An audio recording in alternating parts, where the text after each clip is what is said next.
here to talk to you today about the JP drain after a breast cancer surgery. This drain is in place after your surgery until your body is able to reabsorb the fluid on its own.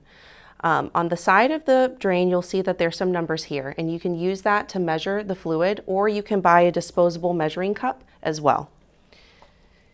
So when it's time to empty the drain, you're going to make sure that you practice proper hand hygiene. So that's washing your hands before and after you handle the drain. You're going to hold this upright, and you're going to see where the number is at with the fluid, or you can use the cup. So you're going to take the cap off, and you'll do this in the bathroom, and you can drain the fluid out in either to your cup or into the toilet, gently squeezing, and then you can put it back upright. If you would like, you can take an alcohol swab and clean the outside of the cap. And now it's time to go ahead and close it.